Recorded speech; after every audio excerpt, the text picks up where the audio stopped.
स्वागत है जी आप सभी का हमारे एक और नए वीडियो में। राम राम जी सभी किसान भाइयों को। आज की इस वीडियो में हम बात करने वाले हैं पत्ता गोभी की खेती के बारे में। A to Z पूरी जानकारी आपको वीडियो में मिलने वाली है।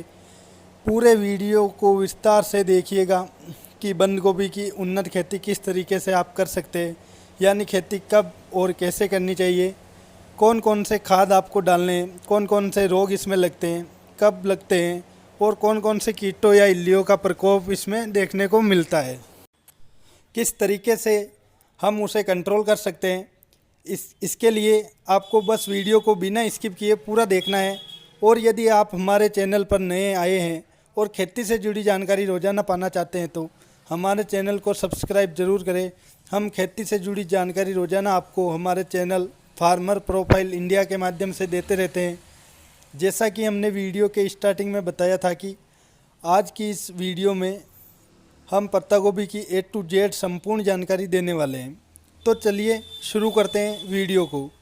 सबसे पहले बात कर लेते हैं उन्नत समय के बारे में, या सबसे सही समय पत्ता गोभी लगाने का कौन सा है। किसान भाइयों, सबसे सूटेबल जो टाइम है पत्ता गोभी की बुआई करने के लिए, तो देखिए इसे आप दो टाइम पर लगा सकते हैं। पहला तो आप इसे जून जुलाई में लगा सकते हैं और दूसरा अक्टूबर लास्ट से लेकर नवंबर तक इसे आप लगा सकते हैं। यदि इस समय आप बंद गोभी की खेती करोगे तो काफ़ी अच्छा मुनाफा आप ले पाएंगे। बात करते हैं खेत तैयार कैसे करें, तो आप ऑर्गेनिक तरीके से ही खेत तैयार कीजिए। जैसे जैविक कंपोस्ट खाद, गोबर की खाद, मुर्गी की खाद पकी हुई, या फिर जिसे हम बोलते हैं सड़ी हुई गोबर की खाद, इससे ही आपको खेत तैयार करना है। अंतिम जुताई पर आप DAP, SSP या फिर NPK का इनमें से किसी एक का उपयोग कर सकते हैं। उसके बाद एक बार बढ़िया गहरी जुताई कर दे, खेत को समतल करने के लिए आप रोटावेटर का उपयोग भी कर सकते हैं। इस प्रकार आप खेत तैयार कर सकते हैं। बात करें मिट्टी की, तो सबसे उपजाऊ मिट्टी बंद गोभी के लिए तो सबसे पहले जल निकासी की सुविधा आपके खेत में होनी चाहिए। जिस खेत में ये व्यवस्था हो उसी खेत में आप पत्ता गोभी की फसल को लगाइए।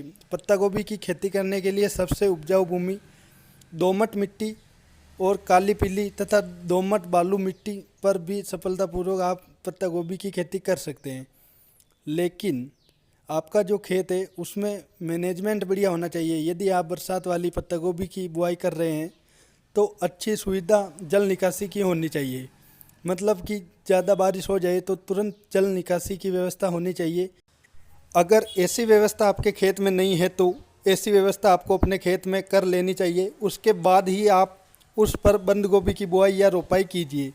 अब बात कर लेते हैं कि बंद गोभी को कितने टेम्परेचर की आवश्यकता पड़ती है सर्वाइव करने के लिए। तो किसान भाइयों, पत्ता गोभी की एक ऐसी फसल है जो थोड़ा हाई टेम्परेचर भी सहन कर लेती है और पाला भी सहन कर लेती है। ये ऐसी क्रॉप है जो दोनों में अच्छे से सर्वाइव कर जाती है। मतलब कि अगर थोड़ा बहुत टेम्परेचर ऊपर नीचे हो जाए तो ये उसे आसानी से मैनेज कर लेती है। ज़्यादा ठंड का भी इस पर कोई प्रभाव नहीं पड़ता है। लेकिन जो अनुकूल टेम्परेचर है वह 12 डिग्री सेल्सियस से 25 डिग्री सेल्सियस तक है। अगर ये तापमान इसे मिल जाए तो बहुत ही बढ़िया बात है। बाकी थोड़ा बहुत ऊपर नीचे तापमान हो जाए तो ये उसे सहन कर लेती है। ज़्यादा कोई दिक्कत वाली बात नहीं है। इस तापमान में अच्छे तरीके से आपकी फसल ग्रोथ कर पाएगी और बढ़िया उत्पादन आपको मिल पाएगा। तो आप इस तापमान वाले एरिया में पत्ता गोभी की बढ़िया खेती कर सकते हैं। चलिए अब बात कर लेते हैं पत्ता गोभी की 3-4 बढ़िया उत्पादन देने वाली किस्मों की, जिनका उपयोग आप पत्ता गोभी की उन्नत खेती करने के लिए कर सकते हैं। तो आप पत्ता गोभी के लिए नामदारी NS 113, सिजेंटा की BC90 F1, माइको की माही क्रांति 18 नंबर, गोल्डन सीड जो गुड्डी आती है, गुड्डी वॉल 65, इसके अलावा इंदू, ये भी आप लगा सकते हैं। किसान भाइयों, इनके अलावा और कोई बढ़िया वैरायटी जो आपके एरिया में अच्छी रिजल्ट देती हो या आपकी आजमाई हुई हो तो उसे भी आप लगा सकते हैं। इनके मार्केट में अच्छे भाव आपको मिल जाते हैं। तो हमने जो आपको 4-5 वैरायटियाँ बताई है, आप उनमें से किसी भी एक का चयन कर सकते हैं। बढ़िया रिजल्ट आपको इनका मिल जाता है। और बाकी इनका जो साइज़ है, ग्रीननेस है, डार्क ग्रीन इनका कलर रहता है, तो आप अपने हिसाब से इनका चयन कर सकते हैं। चलिए किसान भाइयों, अब बात कर लेते हैं कि हमें 1 एकड़ पत्ता गोभी की बुआई के लिए कितने सीड की आवश्यकता पड़ती है। तो आपको प्रति एकड़ के लिए 200 से 250 ग्राम बीज की आवश्यकता पड़ती है। पत्ता गोभी की सीड की बात कर लेते हैं बीज उपचार की, तो आप बीज उपचार ज़रूर करें। वैसे तो आजकल लगभग सभी कंपनियां बीज उपचार करके ही बीज पैक करती है। देखिए, बंद गोभी की फसल की सबसे पहले नर्सरी तैयार करनी पड़ती है। आप जब पौध को ट्रांसप्लांट करते हैं, जब नर्सरी को उखाड़ कर खेत में लगाते हैं, तो आप उस समय भी पौध उपचार कर सकते हैं। आपको और भी बढ़िया रिजल्ट देखने को मिलेगा। तो बीज उपचार के लिए आप मैनकोजेब या कार्बनडाइजम का उपयोग कर सकते हैं। नर्सरी तैयार होने में 25 से 30 दिन लग जाते हैं। तो नर्सरी जब तैयार हो जाए और आप बंद गोभी की पौध को खेत में लगाए, उससे पहले आप एक बार पौध उपचार भी कर ले। आप वही फंगिसाइड से पौध उपचार कर सकते हैं, मतलब कि मैनकोजेब या कार्बनडाइजम। देखिए किसान भाइयों, 30 दिन की नर्सरी अगर आपकी तैयार हो जाए तो उसे आपको ट्रांसप्लांट कर देना ही चाहिए, क्योंकि अगर आप इससे ज़्यादा समय तक ट्रांसप्लांट नहीं करते हैं तो पौध कड़ी पड़ जाती है। मतलब कि जब बाद में आप इसे ट्रांसप्लांट करते हैं तो पौधे को संभलने में थोड़ा टाइम लग जाता है। जब आप नर्सरी की रोपाई कर रहे हो तो वहाँ नमी होना बहुत ही ज़रूरी है, ताकि जो हमारी पौधे उसकी जड़ें अच्छे से सेट हो जाए, सूखे नहीं। बात करें सिंचाई की, तो 6 से 7 दिन यानी कि ट्रांसप्लांट करने के 6 से 7 दिन बाद आप सिंचाई करते रहे। 6 से 7 दिनों के अंतराल पर लगातार सिंचाई करते रहे। अगर आपने ड्रिप पर फसल लगाई हो तो 1 दिन छोड़ कर के सिंचाई कर सकते हैं, या फिर आवश्यकता अनुसार भी आप सिंचाई कर सकते हैं। आगे बात करने से पहले बात कर लेते हैं कि आपको पौधे से पौधे की दूरी कितनी रखनी है। तो आपको पौधे से पौधे के बीच में जो गैप होता है वो लगभग 1 फीट के आसपास रखना है। लाइन से लाइन की दूरी आपको 1.5 फीट के लगभग रखनी है। चलिए अब बात कर लेते हैं ग्रोथ प्रमोटर की। तो आप ग्रांट एक्सपर्ट का उपयोग कीजिए, बहुत ही बढ़िया इसका रिजल्ट है। या फिर और कोई दूसरा ग्रोथ प्रमोटर भी आप इसकी जगह ले सकते हैं, जिसका रिजल्ट आपका देखा हुआ है। ग्रांट की आपको डोज लेनी है 40 ml प्रति 15 लीटर के पंप में। इसके उपयोग के बाद शानदार ग्रोथ आप अपनी पत्ता गोभी की फसल में देख सकते हैं। तो किसान भाइयों, अब बात कर लेते हैं जो गोभी की फसल में सबसे ज़्यादा समस्या रहती है और शुरू से लेकर आखिर तक समस्या बनी रहती है।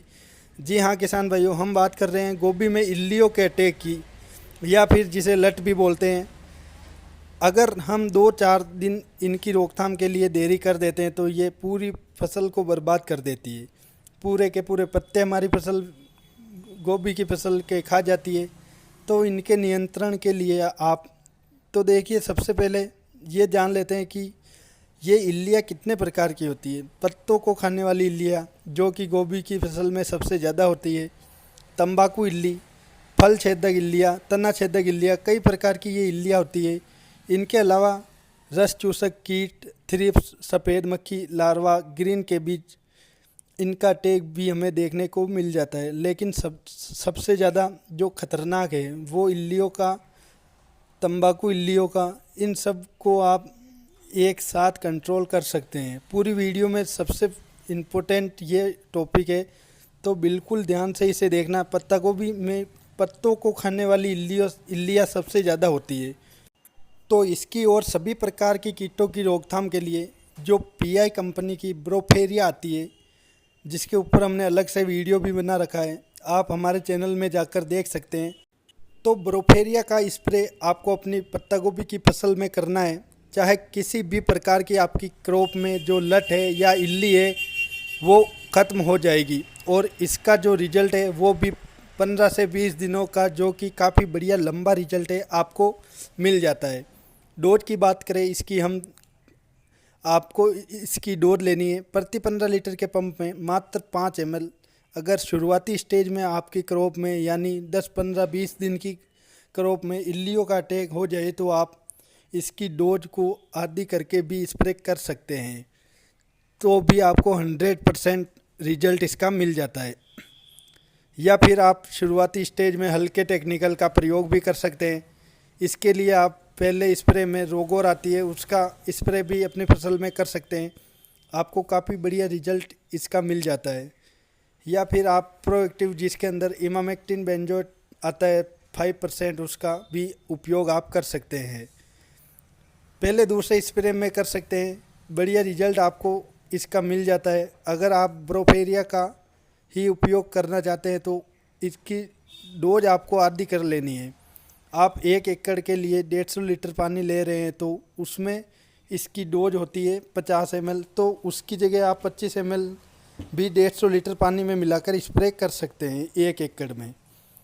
आपको 100% रिजल्ट आपको इसका मिल जाता है। लगभग सभी प्रकार के कीट इससे कंट्रोल हो जाते हैं। अगर आप इमामेक्टिन डाल रहे हो तो 15 लीटर के पंप में उसकी डोज आपको लेनी है 25 ग्राम, और यदि आप रोगो डाल रहे हो तो उसकी डोज आपको लेनी है 50 ml प्रति 15 लीटर के पंप में। या फिर यूपीएल कंपनी का एट्राब्रोन इंसेक्टिसाइड आता है, डोज इसकी 300 ml प्रति एकड़ के हिसाब से आपको लेनी है। या फिर अडामा कंपनी का प्लेथोरा इंसेक्टिसाइड आता है, उसका उपयोग आप कर सकते हैं। किसान भाइयों, जितने भी हमने आपको नाम बताए हैं उनमें से किसी भी इंसेक्टिसाइड का उपयोग आप कर सकते हैं। बहुत ही शानदार आपको इनका रिजल्ट भी मिल जाता है और इनका कोई साइड इफ़ेक्ट भी आपको देखने को नहीं मिलता है। आसानी से आप इल्लिया और अन्य कीटों को नियंत्रित कर सकते हैं। किसान भाइयों, अगर आपने सर्दियों में लगने वाली पत्ता गोभी लगा रखी है तो आपको इतना ज़्यादा कीटों का अटैक नहीं देखने को मिलता है। बस 1-2 स्प्रे आपको करने होते हैं। बस 1-2 स्प्रे आप करते हैं तो आपका काम हो जाता है, क्योंकि जितना ज़्यादा टेम्परेचर हाई होता है इल्लियों का अटैक भी उतना ही ज़्यादा होता है।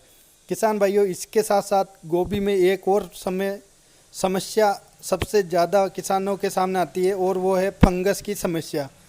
इसके साथ साथ गोभी को सड़ाने वाली फंगस भी बहुत ही खतरनाक अटैक गोभी में करती है, अगर लगातार बारिश आपके एरिया में हो रही हो तो। इसके अलावा जैसे लीफ स्पॉट आता है, पाउडरी मिल्ड्यू आती है, डाउनी मिल्ड्यू आती है और ब्लाइट से रिलेटेड कई प्रकार की फंगस आती है जो कि काफ़ी खतरनाक होती है, जिसकी वजह से जब आप मार्केट में अपनी फसल या मंडी में अपनी फसल को बेचने जाते हैं तो आपको काफ़ी कम दाम मिलते हैं। इसकी रोकथाम करनी भी बहुत ज़रूरी है। तो ऐसी समस्या आपकी क्रॉप में हो तो जो हम आपको बताने वाले हैं, अगर आप उन फंगिसाइड का उपयोग कर अपनी फसल में करोगे तो 100% उस पर कंट्रोल पा सकते हो। तो उसके लिए आप सिक्को इंडस्ट्रीज लिमिटेड कंपनी का मेमसिक नाम से फंगिसाइड आता है, जिसमें मेटालेक्सिल और मेनकोजेब साल्ट या टेक्निकल आता है। इसके अलावा आप इसी कंपनी का बायो M45 आता है, जिसका भी काफ़ी शानदार रिजल्ट आपको मिल जाता है। इसके अलावा इंडोस्विस कंपनी का ललकार फंगिसाइड आता है, काफ़ी बढ़िया ये फंगिसाइड है। बात करें कि इसके अंदर कौन सा टेक्निकल आता है, तो इसके अंदर आपको एजोक्सीस्ट्रोबिन 11% प्लस टेबुकोनाजोल 18.3%, जो कि 80 फॉर्म में आपको देखने को मिल जाता है। गोभी में फंगस के लिए काफ़ी दमदार ये फंगिसाइड है। इसके अलावा आप यूपीएल कंपनी का अवांसर फंगिसाइड आता है। इसके अलावा नागार्जुन का इंडेक्स फंगिसाइड आता है, इनका भी उपयोग आप कर सकते हैं। या फिर पीआई कंपनी का विस्मा फंगिसाइड आता है, आप उसका प्रयोग कर सकते हैं। किसान भाइयों, सबसे बेस्ट फंगिसाइड ये है, तो इनमें से आप किसी एक का उपयोग कर सकते हैं। बात कर लेते हैं इन सब की डोज के बारे में। तो यदि आप सिक्को कंपनी का मेमसिक ले रहे हैं तो इसकी आपको डोज लेनी है 25 ग्राम प्रति 15 लीटर के पंप में। आप बायो M45 का प्रयोग अपनी फसल में कर रहे हैं तो उसकी डोज आपको लेनी है 30 ग्राम प्रति 15 लीटर के पंप में। अगर आप ललकार ले रहे हैं तो 20 से 25 ml इसकी डोज आपको लेनी है। इसकी जगह आप अवांसर का प्रयोग करते हैं तो इसकी डोज आपको लेनी है 30 ग्राम 15 लीटर के पंप में। नागार्जुन की इंडेक्स का उपयोग आप कर रहे हैं तो इसकी डोज आपको लेनी है 25 ग्राम 15 लीटर के पंप में। और अगर आप विस्मा फंगिसाइड का उपयोग करते हैं, जो कि सबसे बेस्ट फंगिसाइड इनमें से मैं मानता हूं, जिसकी पूरी जानकारी वाला वीडियो भी हम अपने चैनल पर बना चुके हैं, आप जाकर देख सकते हैं। इसकी डोज आपको लेनी है 24 ग्राम प्रति 15 लीटर के पंप में। किसान भाइयों, सबसे टॉप कैटेगरी के फंगिसाइड हमने आपको वीडियो में बताए हैं, उनमें से किसी का भी आप उपयोग कर सकते हैं। काफ़ी बढ़िया शानदार रिजल्ट आपको मिल जाता है और फंगस जैसी खतरनाक भयानक बीमारी पर कंट्रोल आप कर सकते हैं। स्प्रे कब करना चाहिए? जब भी आपको जिस भी स्टेज में आपको फंगस का अटैक देखने को मिल जाए तो उस टाइम पर आप इनमें से किसी का भी स्प्रे कर सकते हैं। बहुत ही शानदार रिजल्ट भी आपको मिल जाता है। इसके साथ आप स्ट्रेप्टोसाइक्लिन का उपयोग भी ज़रूर करें। 2 ग्राम इसकी डोज है प्रति 15 लीटर के पंप में। तो चलिए अब बात कर लेते हैं कि आपको कौन कौन से खाद अपनी गोभी की फसल में देने हैं। उससे पहले एक और बात हम कर लेते हैं। अगर आपकी फसल ज़मीन के बराबर, मतलब जहाँ ज़मीन से तना बिल्कुल लगा हुआ है और वहाँ पर गलन की समस्या आती है, तो आप उसके लिए चिराग जिसमें मेटालेक्सिल मैनकोजेब आता है और दूसरा समाधान जिसमें टेबुकोनाजोल और सल्फर का कॉम्बिनेशन आता है, इन दोनों का घोल करके आप पिलाई करते समय पानी के साथ इन्हें चला सकते हैं। आपकी पत्ता गोभी में जो गलन की समस्या है, जो कि फंगस लगी हुई है, वहाँ पर वो वहीं पर नष्ट हो जाएगी। ऐसा ज़्यादा पिलाई करने या बारिश आने के कारण जो खेत में पानी भरा रह जाता है उसकी वजह से होता है, इसलिए ये सावधानी भी आपको रखनी है अगर आप बंद गोभी की खेती करते हैं तो। चलिए वापस बात कर लेते हैं पत्ता गोभी में फर्टिलाइज़र शेड्यूल के बारे में। इससे कोई फ़र्क नहीं पड़ता है कि आप ड्रिप से खेती कर रहे हो या फिर क्यारियों से बंद गोभी की खेती कर रहे हैं, आपको खाद तो देना ही होता है, चाहे आप किसी भी तरीके से खेती कर रहे हो। अगर बढ़िया उत्पादन लेना हो तो किसान भाइयों, जो हमारी पत्ता गोभी की फसल होती है वो लगभग 70 से 90 दिनों की होती है। इन दिनों में आप उसके हार्वेस्टिंग कटाई कर सकते हैं। तो जैसे ही आपकी फसल 10 से 12 दिनों की होती है तो उस समय पर कोई सा भी सूक्ष्म पोषक तत्व से भरपूर खाद आपको लेना है और जिस भी तरीके से छिड़काव या पानी के साथ घोल बनाकर आप देना चाहते हैं तो 10 से 15 किलो यूरिया के साथ मिलाकर उपयोग ज़रूर करना है। उसके बाद जब हमारी फसल 20 दिनों के लगभग हो जाए तो उसमें आप NPK 19-19-19 का उपयोग कर ज़रूर करें, क्योंकि इसके उपयोग से पौधे में मुख्य पोषक तत्वों की पूर्ति हो जाती है।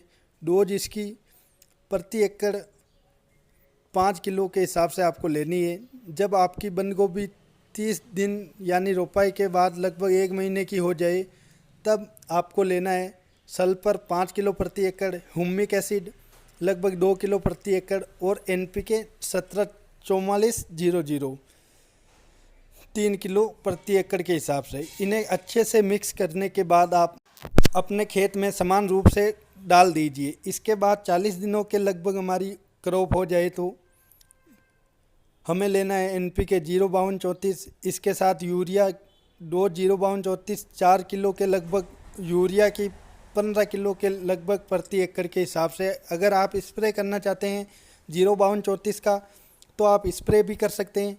इन सब को भी मिक्स करके आप अपनी फसल यानी पत्ता गोभी की जो फसल है उसमें देना है। इसके बाद किसान भाइयों, जब हमारी फसल में फूल या फल बनने की प्रोसेस स्टार्ट हो जाए, मतलब कि 50 से 60 दिन बाद आपको उसमें CN कैल्शियम नाइट्रेट और बोरोन ज़रूर देना है।